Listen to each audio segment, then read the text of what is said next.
Oke, kita langsung mulai aja untuk materinya. Jadi untuk webinar pada kali ini kita akan membahas terkait ISP Solution with Ruiji Ri. Ya, slogannya itu Fiber Strong dan Ri itu Smart. Oke, kita next. Oke, yang pertama kita akan masuk ke bagian Ruiji Ri Introduction ya. Nah, Ruiji itu merupakan sebuah perusahaan ya atau vendor networking yang berada dari China ya atau yang berasal dari China yang memiliki 7 kantor pusat R&D ya. Lalu sekarang bertambah menjadi 8 kantor pusat R&D dan juga untuk kantor operasionalnya ada 2. Jadi benar-benar fokus di bagian penelitian terkait update produk ataupun update teknologi dari dunia networking ya. R&D ini singkatannya Research and Development. Nah, dari Ruji sendiri dia sudah memiliki lebih dari 20.000 partner ya secara global dan juga untuk bisnis coverage-nya sudah lebih dari 100 negara. Nah, dari IDC ya ini merupakan lembaga yang menilai suatu vendor networking ya apakah vendor tersebut layak gitu berada di top internasional ataupun top China ya. Kalau di top internasional biasanya lembaganya namanya Gartner. Nah, kalau di China nama lembaganya adalah IDC. Dari IDC sendiri Ruiji itu merupakan top 1 untuk vendor switch dan juga untuk top 3 untuk vendor switch-nya, market share-nya di China ya untuk Ethernet switch dan untuk top satunya itu data center switch-nya. Di sini merupakan data dari tahun 2024 ya pada Q3 dan juga Q4. Dan juga Ruiji merupakan top 1 vendor wireless networking di China sana untuk enterprise wireless marketnya. Nah, ini beberapa customer dari global ya yang sudah menggunakan perangkatnya Ruiji ya, mau dari global, dari Indonesia ini beberapa case-nya. Ya, ini tidak semua customernya yang sudah menggunakan Ruiji ya ini hanya beberapa saja karena kalau semuanya kita bisa sampai beratus-ratus slide gitu untuk membahas terkait customer secara global ya. Nah, sekarang kita masuk ke ISP home scenario. Nah, biasanya untuk ISP rumahan yaitu disebut dengan ISP tier 3 ataupun ISP tier 4 ya. Yang mana untuk ISP singkatannya dari Internet Service Provider yaitu penyedia jasa layanan internet. Ya, di sini biasanya untuk langsung fokus deliver ke end customer ya. Contohnya homes ya atau rumahan ataupun small medium business. Ya, ini bisnis coverage dari ISP tier 3 atau tier 4 ya, retail ya, ataupun bisnis lokal di sana itu biasanya menggunakan ISP tier 3 atau 4. Nah, targetnya rumahan, coffee shop ataupun restoran itu juga bisa. Pain pointnya ya, pain point ataupun keluh kesah yang biasanya dihadapi oleh ISP tier 3 ataupun tier 4 yang pertama itu high cost untuk manpowernya ya. Jadi cost untuk manpower atau tenaga kerjanya itu cukup banyak. Karena apa? Karena yang pertama nggak ada centralized management ya. Ini biasanya yang dipakai oleh ISP tier 3 tier 4 itu tidak centralized management. Ya, artinya apa? Perangkat-perangkatnya tidak terpusat dikontrol ya. Jadi masih terpisah satu per satu. Nah, lalu perangkat home routernya itu harus disetting satu per satu. Ketika ada troubleshooting atau mau ganti-ganti konfigurasi itu juga harus kita setting satu per satu dan juga nggak ada backup connection. Ya, jadi kalau misalnya mati ya udah mati total gitu koneksinya untuk sumber fibernya. Nah, jadi nggak ada backup connectionnya. Nah, biasanya yang dikomplain sama customer ini beberapa masalahnya juga ya. Yang pertama itu adanya internet issue ya, internet issue terkait fiber cut ya, kabel fiber kita dipotong. Lalu juga ada beberapa perangkat handphone atau laptop itu nggak bisa connect karena ada masalah atau problem dari modem hardware-nya. Lalu juga ada masalah terkait sinyal yang terlalu lambat karena sinyalnya lemah ya, speednya kecepatan jadi terlalu lambat ataupun mau reset device ya tapi nggak ngerti cara setupnya ataupun mau ganti password wifi-nya tetapi tidak mengerti gitu cara ganti passwordnya atau tidak dikasih oleh teknisinya. Nah, ada juga beberapa masalah lain seperti perangkatnya terkena petir ya, malfunction, error ketika ada petir, ada listriknya yang mengalir gitu, kerusakan listriknya, ataupun karena voltase listrik di rumah tersebut tidak stabil. Ya, ini beberapa komplain dari customer. Nah, terus juga kalau dari teknisi ya, dari penyedia layanannya ya atau ISP-nya, pain point-nya, different role ya atau bagian dari teknisnya itu berbeda-beda. Ada teknisi lapangan, ada NOC ya, itu punya level yang sama di cloud-nya tersebut. Ya, artinya punya kemampuan untuk merubah-rubah segala sesuatu itu sama gitu. Tidak bisa dibeda-bedakan aksesnya. Nah, ini salah satu pain point-nya juga. Nah, untuk solusi-solusi tersebut ya dari masalah tersebut solusinya sudah disediakan oleh Ruji ya. Untuk solusinya seperti apa? Untuk solusinya kita akan jelaskan mulai dari slide yang berikutnya. Yang pertama dari topologi FTTH ya yang biasa digunakan oleh ISP tier 3 ataupun tier 4 yaitu no centralized management ya. Di sini dari sisi router, switch, AP, OLT, ya ini semuanya berbeda-beda brand ya. ONU-nya juga biasanya berbeda-beda brand. Jadinya apa? Jadinya tidak centralized atau tidak terpusat untuk monitoringnya, untuk troubleshootingnya itu tidak terpusat. Kita harus masuk ke masing-masing device-nya tersebut. Nah, kalau kita pakai solution dari Ruijiri, ya ini untuk mengatasi no centralized management tersebut menjadi centralized management atau manajemennya menjadi terpusat. Kita bisa pakai routernya Ruiji, yang mana router Ruiji sudah support sebagai PPPoE server, lalu juga sudah support sebagai hotspot server, ya. Yang mana hotspot ini kita bisa buat portal landing page, ya. Jadi kalau misalnya buat restoran ataupun buat kafe-kafe, ataupun kita juga mau jual untuk outdoor area, ya di daerah rumah kita itu juga bisa karena sudah tersedia akses point outdoornya. Ya ini juga tahan hujan badai gitu. Jadi untuk switch-nya sudah support hotspot ya dan juga untuk routernya sudah support hotspot portal. Lalu juga routernya sudah support PPPoE server. Jadi kita bisa bikin create account PPPoE dan kita bisa koneksikan ya. Kalau kita mau centralize management kita bisa rekomendasikan dari PPPoE server ini ya dari routernya kita konekkan ke switch, switchnya kita konekkan HTB, HTB-nya kita masukkan ke IW3000GX. Di IW3000GX ya nanti bisa kita setting PPPoE usernya tersebut ya. Jadi nanti akses poinnya kita nggak pakai ONU biasa, nggak pakai mode biasa tapi pakai perangkatnya Ruiji yaitu IW series. Mulai dari WiFi 4, WiFi 5, WiFi 6 itu sudah ada. Ataupun untuk konfigurasinya, ya ini juga sudah sangat dipermudah sekali. Cukup beberapa step aja untuk mengkonfigurasi seluruh jaringan yang kita miliki. Dan juga sudah punya dashboard monitoringnya. Jadi teman-teman gak usah ribet-ribet lagi nih buat monitoring perangkat-perangkat networkingnya, ya perangkat-perangkat di tempat kliennya. Cukup pakai aplikasinya Ruiji aja tuh sudah bisa kalau kita pakai perangkatnya Ruiji. Nah, lalu beberapa konfigurasi lainnya seperti VLAN, lalu juga ada portal server, ada application block dan juga limit speed ya. Ini semuanya sudah disupport oleh perangkat routernya Ruiji. Jadi kita nggak perlu ada penambahan perangkat lagi. Ya cukup pakai routernya sudah support VLAN, portal server, application block dan juga limit speed. Lalu juga support untuk VPN. Ini sudah support semua. Next untuk routernya Ruiji itu juga sudah support yang namanya multi one. Ya, multi one-nya bisa apa? Multi one-nya bisa load balancing dan juga bisa redundancy ya atau failover. Nah, cara kerjanya kalau misalnya load balancing ya di sini sumbernya ada 4 internet ya.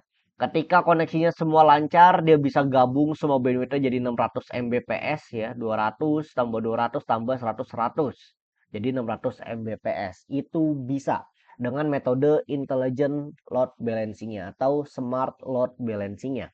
Di beberapa router lain kita nggak bisa melakukan hal ini karena biasanya ketika kita punya lebih dari satuan, tetap saja trafiknya bakal dipilih lewat satu jalur, tidak dibagi rata. Tapi karena ini sudah punya smart load balancing, maka trafiknya bisa kita bagi rata semuanya. Jadi ketika di speed test bisa tembus sampai 600 Mbps.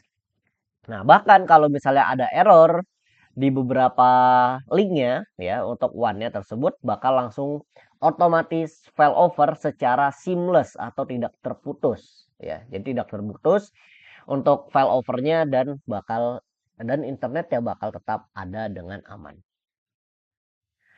Nah, ini contoh untuk videonya. Demo environment EG1510XS ES205 GCP RAP 2260G.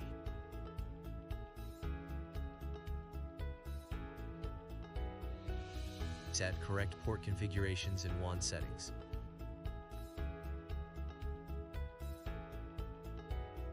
Two steps configuration. 1. Select Smart Load Balancing. 2. Set WAN port priority. Connect 3 ISP network cables.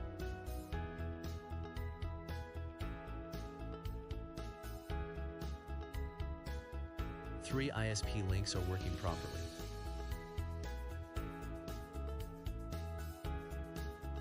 Connect a computer and turn on a high-definition online video.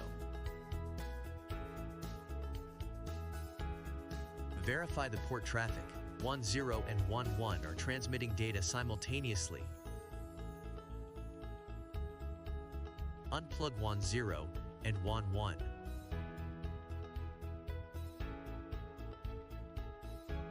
The backup 12 started instantly.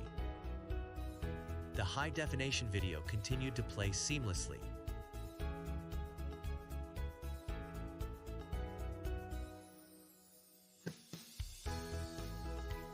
Connect WAN 1 cable.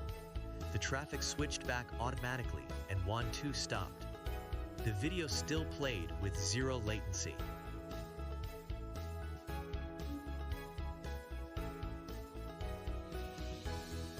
Connect WAN 0 back. Both WAN links started traffic load balancing right away.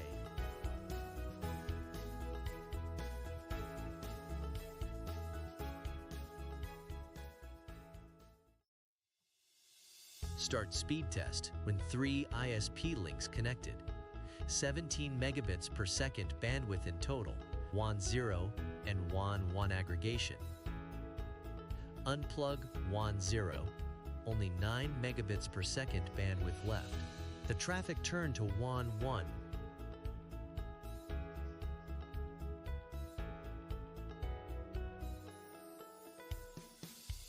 Now unplug both WAN 1 and WAN 0. The backup link, WAN 2, was activated.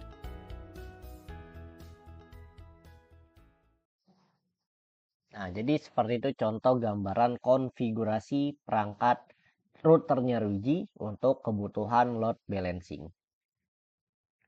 Nah, next ya, routernya juga sudah support yang namanya bandwidth management atau QoS, quality of service ya. QoS-nya bisa berdasarkan aplikasi, bisa juga berdasarkan user group.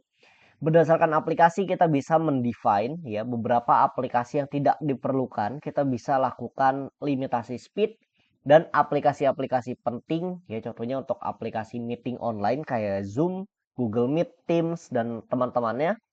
Kita bisa melakukan high priority pada aplikasi tersebut. Fungsinya untuk apa? Supaya ketika ada yang sedang menggunakan aplikasi tersebut, bandwidth-nya tidak terlalu dimakan dari sisi aplikasi yang tidak penting. Ya, jadi bandwidth-nya akan diutamakan. Ya, jadi kalau misalnya yang pakai Zoom lagi ada 10 orang, maka bakal difokusin ke 10 orang tersebut. Yang buka YouTube ataupun yang buka Facebook, speednya tidak akan terlalu over. Itu yang pertama. Kalau based on user group, ya berdasarkan user group, di sini kita bisa membuat beberapa user group bisa pakai VLAN. Ya, salah satu fungsi VLAN adalah kita bisa membeda-bedakan user manajemennya supaya apa? Supaya kita bisa melakukan limitasi jauh lebih gampang untuk melakukan pembagian bandwidth jauh lebih gampang. Misalnya, ada user group untuk tim manager ya. Untuk tim manager, ada juga untuk user group tim finance dan juga ada user group untuk staff-staff lainnya. Nah, ini kita bisa lakukan limitasi ya berdasarkan bandwidth-nya mau berapa Mbps, lalu juga mau kita lakukan prioritas bandwidth itu juga bisa supaya lebih diutamakan. Ini contoh gambarannya ya.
Nah, itu contoh gambaran dari QoS untuk aplikasi priority ya.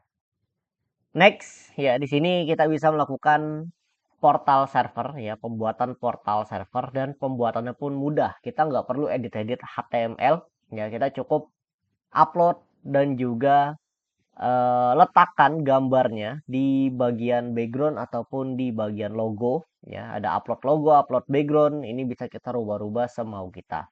Bahkan untuk teks-teksnya tersebut juga bisa kita ganti-ganti ya, untuk penyebutannya mau misalnya selamat datang ke toko Setiabudi misalnya. Nah, itu juga bisa kita ganti seperti itu. Support beberapa autentikasi seperti one click login, voucher, account, lalu juga ada SMS paket third party ya, ini berbayar. Lalu juga bisa kita gunakan template berbagai macam bahasa, bisa juga kita tambahkan iklan ya, ataupun bisa juga kita setting pakai aplikasi ataupun pakai website seperti ini ya. Ini contoh gambarannya. Ya, ini contoh tampilannya ya, bisa pakai desktop ya atau pakai laptop ataupun bisa pakai handphone. Nah, ini contoh kalau ada iklannya kita tambahin ya. Jadi ada GIF-nya gitu ya. Next. Nah, sekarang kita juga bisa memblokir aplikasi-aplikasi yang tidak kita inginkan. Ya, jadi dari router Aruji itu sudah banyak database aplikasinya yang bisa kita cari dengan mudah. Ya, jadi kalau teman-teman mau blokir YouTube misalnya, nah blokir YouTube tinggal cari YouTube-nya aja di database Aruji lalu kita blokir. Misalnya mau blokir Facebook ya, Twitter itu juga sama. Aplikasi kayak VPN itu juga sama. Kita tinggal blokir aja dari database-nya Ruji. Itu juga bisa. Kalau misal aplikasinya belum ada di database, kita juga bisa tambahkan secara manual ya. Jadi database aplikasinya bisa tambahkan secara manual. Nah, next di sini juga kita bisa melakukan yang namanya remoting ke dalam NVR ataupun IP kamera ya, tanpa menggunakan IP public static ya. Jadi kita bisa melakukan remote tanpa menggunakan IP public static, tanpa menggunakan VPN, ya, menggunakan Ruiji Cloud saja. Itu bisa kita remote dari jarak jauh. NAT traversal enables external networks to access the intranet. In CCTV scenarios, it allows for remote access to NVR configurations or the viewing of recorded videos, thereby making remote operation and maintenance more efficient. Open the CCTV project in Ruiji Cloud. Click NAT traversal in the device configuration. Click Add Tunnel. Define the APP name, type, internal host IP address. Click OK. The NAT traversal tunnel will be created instantly. The internal and external IP can be observed. The tunnel expiration period is 3 hours by default. Click the Configure button to enter the tunnel. The browser will redirect to the external IP, input the login credentials of the IPC. You will see a clear intranet CCTV image, and all settings can be modified remotely. Now you can also turn on the 5G of your mobile phone. Log in Ruiji Cloud APP. Click the NAT traversal in scenario page of your project. And enjoy your intranet CCTV trip with a click of Go.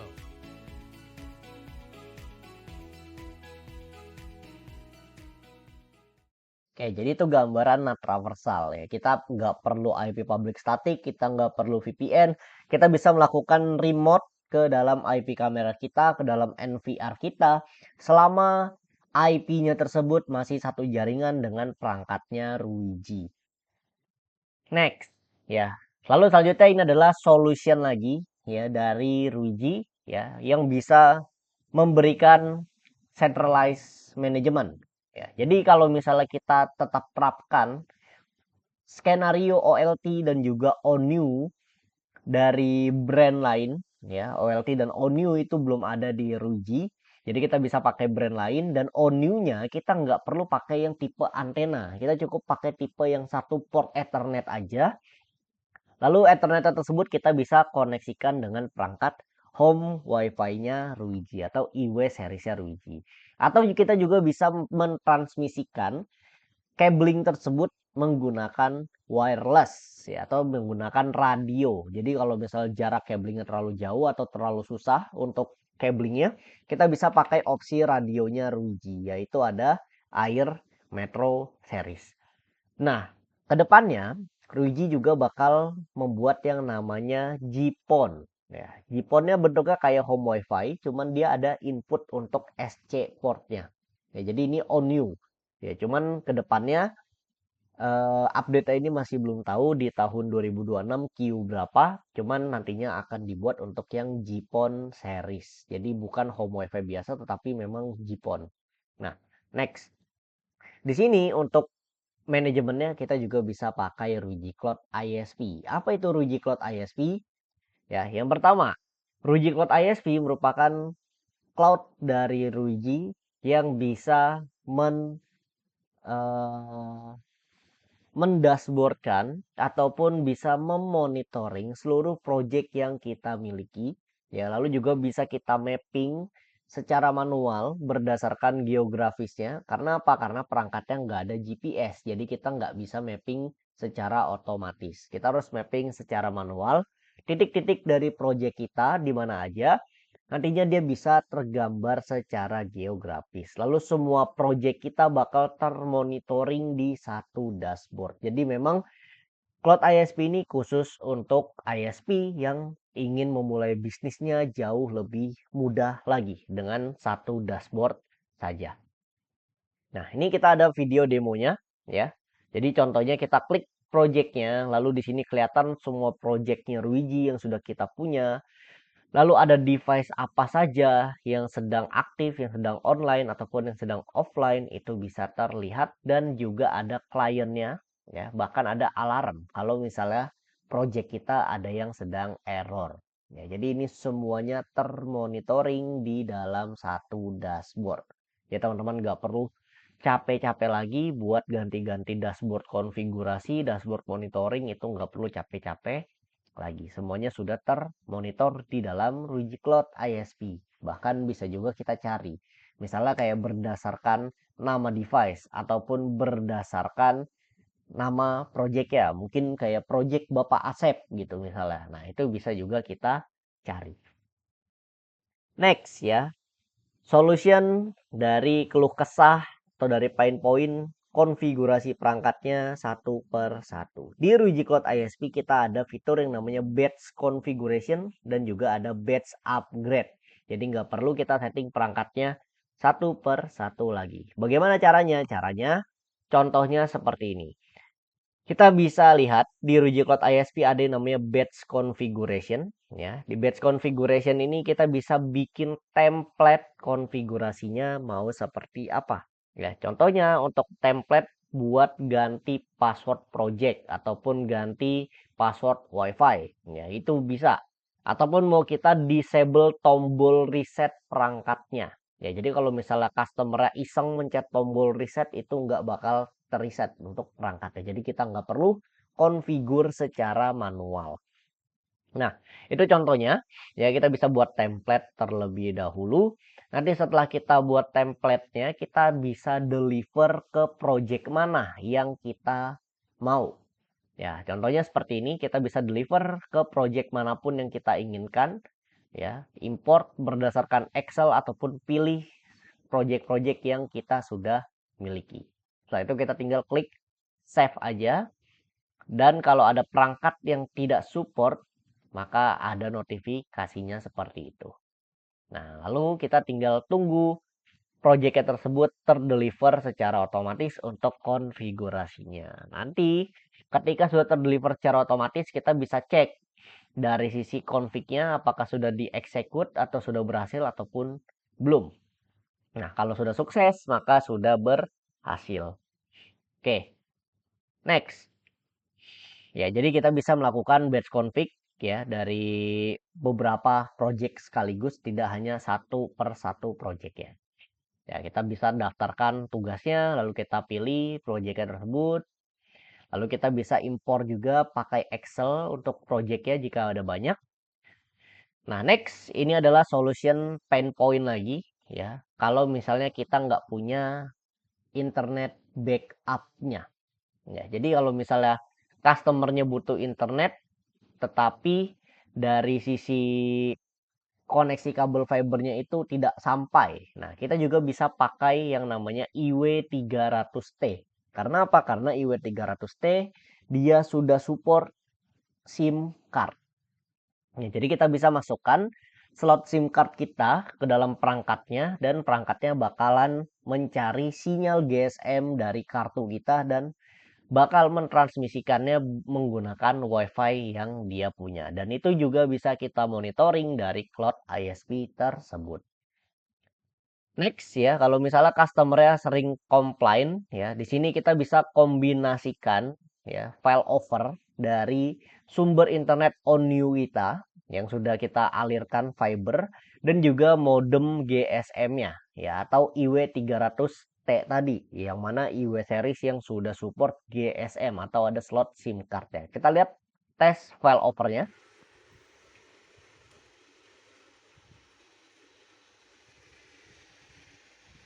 Ya, di sini dia sedang bermain game. Lalu kita coba ganti koneksinya yang tadinya menggunakan modem yang menggunakan fiber ya. Kita copot koneksinya. Nah, dia tetap berjalan secara seamless atau secara tidak terputus. Next ya ini untuk speed test dari single one atau satu link dan juga dual one. Single one kita pakai dari sisi ONU-nya ya, dapat sekitar 140 Mbps dari ONU yang dialirkan fiber. Lalu kita tes untuk yang dari sisi dual one-nya nanti yang pakai tambahan modem GSM-nya atau IW300T-nya tersebut ya. Kita lihat untuk hasilnya.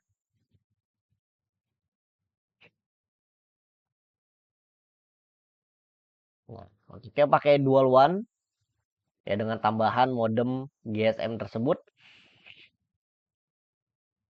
Nah, dia bisa sampai 150 Mbps karena modem GSM itu tergantung dari kartunya masing-masing dan sinyal yang bisa dia tangkap. Ya, jadi kalau semakin jauh dari tower BTS-nya, semakin sedikit juga bandwidth yang didapatkan. Ya, jadi ini contoh gambarannya, perbandingan antara single one dan juga dual one.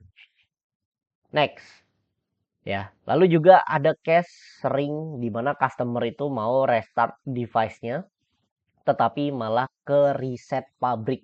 Nah, dari sisi kita ya sebagai administrator, kita bisa melakukan disable reset untuk seluruh project yang kita punya. Jadi gimana kalau misal si customer ingin mereset perangkatnya tetapi tidak sengaja terreset pabrik ya, maka perangkatnya bakal booting ulang dan juga dia bakal menggunakan konfigurasi yang sudah dia simpan secara lokal. Jadinya dia nggak bakalan terreset pabrik, alias dia bakal restore konfigurasinya tersendiri.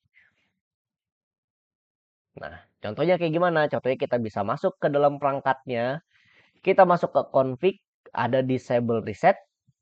Ya, ini kalau menu satu per satu, kalau berdasarkan batch config tadi teman-teman juga sudah melihat gambarannya. Next ya, di sini juga untuk preset configuration-nya kita masuk ke device-nya ya. Lalu kita masuk ke configuration. Ya, di sini ada Wi-Fi config, project password, ada radio dan juga ada disable resetnya tersebut. Nah, terus juga kita bisa melakukan save configuration ya. Jadi konfigurasinya selain bisa kita disable reset ya, kita juga bisa men-save konfigurasinya secara lokal. Nah, di sini kita bisa masuk ke dalam perangkatnya. Setelah itu kita masuk ke device, masuk ke lokal perangkatnya menggunakan tunneling ya atau NAT traversal di sini.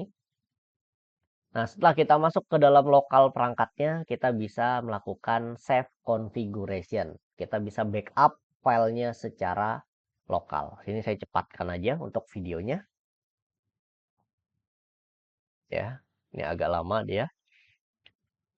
Nah, di sini ada menu more, lalu ada backup configuration. Ya, setelah kita config, nanti filenya bakal terdownload dan bisa kita restore dari sisi lokal device-nya juga. Nah, ini keep config adalah disable reset ya, teman-teman. Oke, kita next ya.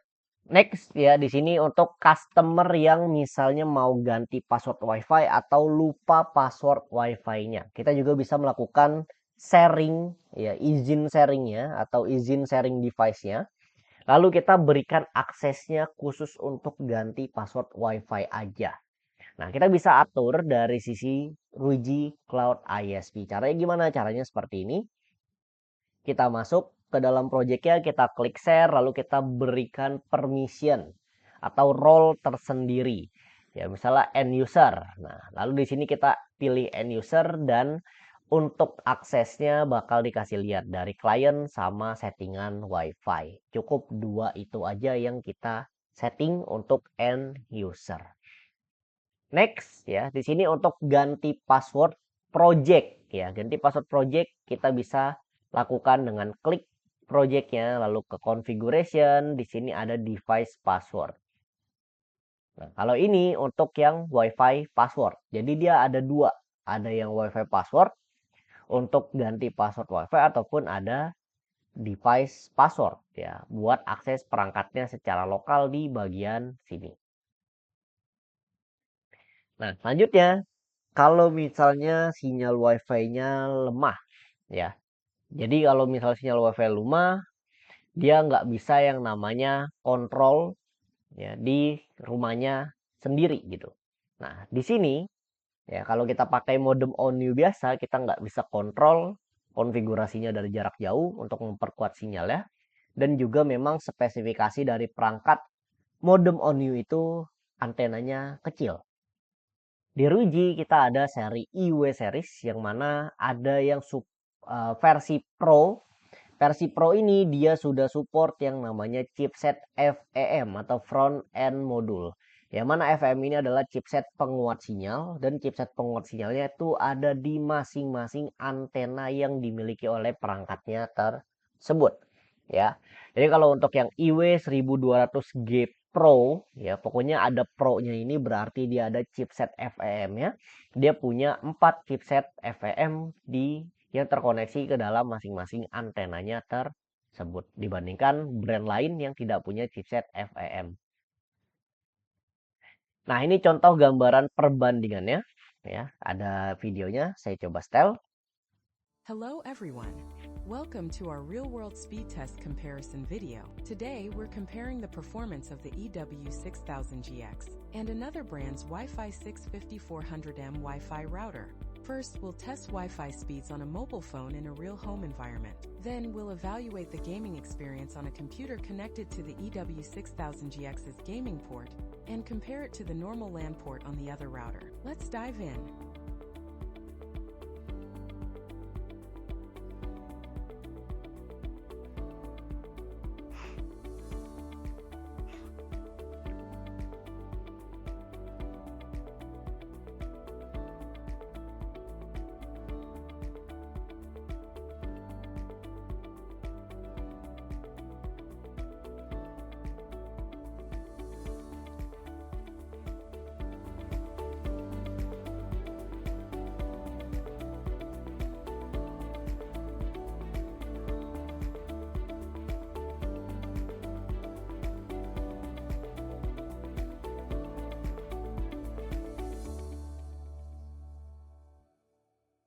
Nah, ini contoh gambarannya. Oke. Next ya.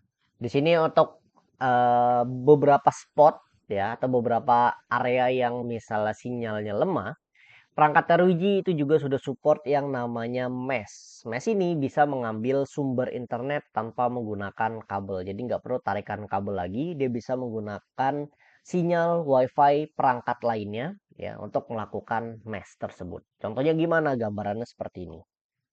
Ya, kita play dulu untuk videonya. This video shows how to mesh up RE-Home router by one click. First, you need to configure one router in advanced as the main router in the network. After another router finishes startup, you click the mesh button on the main router. Wait for 3 minutes. Mesh up is done. Now, let's check out the result. From the website management system, we can see EW1200G Pro has already been meshed up with EW3200G Pro. Nah, itu contoh gambarannya. Jadi nggak perlu connect kabel perangkat keduanya. Cukup menggunakan sinyal WiFi dari perangkat utamanya. Dan ini harus memakai sesama perangkatnya 2G. Next, di sini untuk kapasitas ya. Jadi kalau kapasitas dari beberapa perangkatnya ROG itu sudah jauh lebih banyak untuk menampung user device-nya dibandingkan brand-brand lainnya. Nah, ini contoh gambarannya. Welcome. Today we're testing the RGEW6000GX against another mainstream Wi-Fi 6 router under high-density conditions, focusing on performance over the 5 GHz band. We'll test with 50, 100, and 130 clients, all streaming video. Let's see how each router handles the load.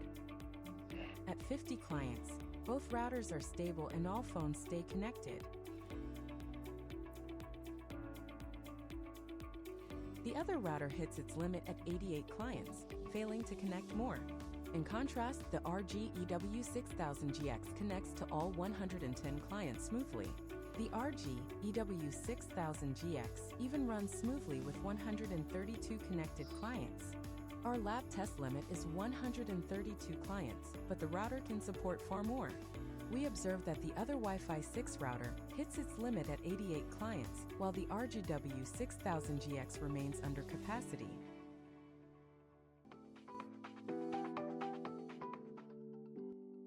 Nah, itu contoh gambarannya untuk perbandingan kapasitas dari sisi IW6000GX dan juga perangkat dari brand lainnya.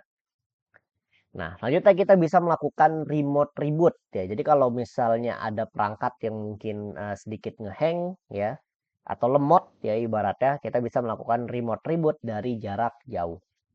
Kita tinggal masuk ke projectnya, lalu kita masuk ke dalam perangkatnya di sini ada reboot dan kita klik confirm.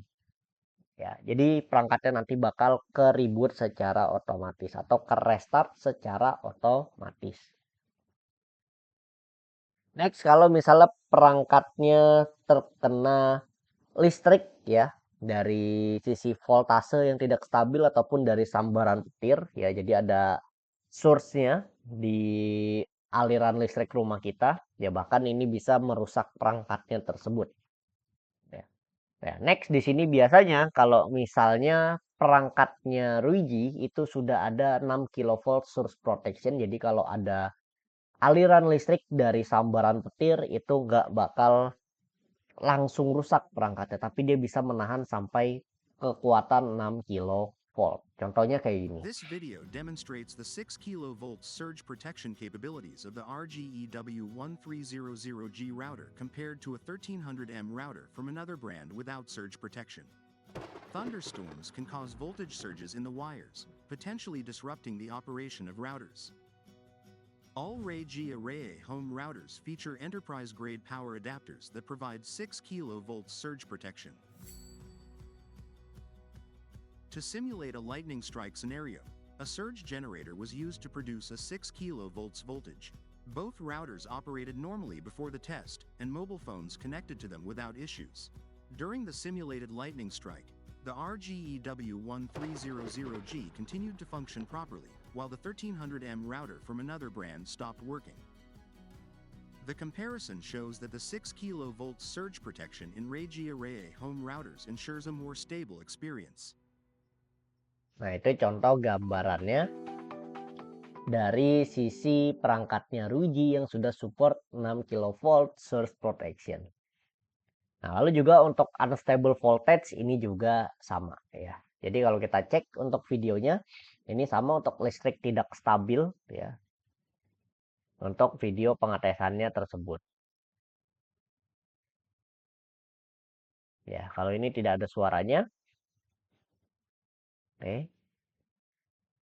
Ya, jadi untuk enterprise grade ya dari sisi adaptornya itu ya seperti ini. Dari sisi alat pengirim listriknya kita bisa setting voltage yang tidak stabil gitu ya, atau naik turun aliran listriknya. Nah, ini nanti bakal di setting dari sisi perangkatnya ya, diturunin ya. Ini untuk minimumnya 23 volt ya.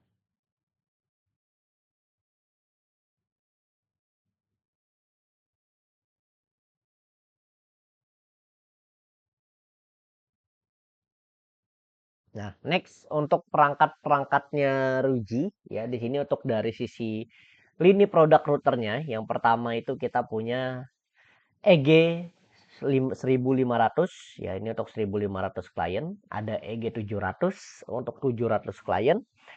Lalu juga ada EG 400 series, ini adalah router yang barunya kita. Ada untuk 400 klien dengan portnya 2,5 gigabit ya untuk semua port ya.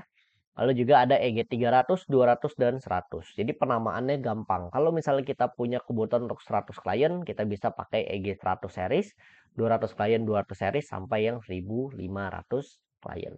Kalau ada huruf P-nya berarti perangkat routernya support PoE out. Artinya dia bisa memberikan listrik ke perangkat access point ataupun ke perangkat CCTV secara langsung. Dan kita juga ada seri router yang sudah include dengan SSID ya, atau sudah include dengan wireless access point-nya tersebut. Jadi ini digabung ibaratnya, di-combine router wireless sebutannya. Nah, kalau home router atau home wifi ini berbeda dengan router yang tadi. Banyak limitasi fitur yang dibatasin dari sisi home router. Contohnya, kayak Captive Portal nggak bisa di home router, VLAN nggak bisa di home router, blokir aplikasi website nggak bisa di home router. Ya, jadi banyak sekali limitasi fitur di home router atau home wifi-nya. Kalau mau bisa kayak tadi, portal server, PPPoE server, lalu juga aplikasi blok ataupun website blok, itu semuanya pakai router murninya ya, atau router wireless, jangan pakai home router atau home wifi. Nah, next di sini untuk sosial medianya Ruji, teman-teman bisa scan Facebook ataupun Instagramnya ya, supaya untuk mengikuti perkembangan update teknologi ataupun perangkat-perangkat terbaru dari Ruji. Nah, lalu ini juga untuk technical support dari Ruji ya, ketika kita menggunakan perangkatnya. Apa saja technical support yang bisa kita dapatkan? Ya, yang pertama kita bisa akses dari sisi Ruji websitenya. Di Ruji website ada komunitas yang membahas segala macam terkait troubleshooting perangkat ataupun kelebihan cara konfigurasi perangkatnya, itu semuanya bisa dibahas. Lalu juga ada live chat. Ya, kita bisa ngobrol dengan tim teknisnya Ruji internasional menggunakan bahasa Inggris ya. Live chatnya ini kita akses dari Rita. Ya, jadi di website Ruji ada Rita untuk mengakses live chatnya tersebut. Ya, nanti bakal dibantu dari level 1 support ya, bakal dibantu diberikan guidance ya atau arahan terkait troubleshooting perangkatnya. Jika belum solve, bakal diarahin ke level 2 support, nanti bakal dibantu remote by Ruji Cloud-nya ya. Jadi bakal diambil alih project-nya, bakal di sharing project. Ataupun kalau misalnya perangkatnya ada permasalahan dari sisi softwarenya atau bug firmware, bakal dialihin ke dalam R&D team ya. Jadi nanti bakal diarahin ke tim R&D-nya, bakal dikasih firmware terbaru yang sudah fixnya. Nah, untuk Rita ya, ini juga bisa kita akses pakai aplikasi namanya Pocket Network Expert ya. Teman-teman bisa scan aja barcode-nya di sini. Ruji Intelligent Tech Assistant, itu singkatannya Rita. Di sini ada tombol live chat-nya untuk melihat atau untuk mengobrol dengan tim Ruji internasional.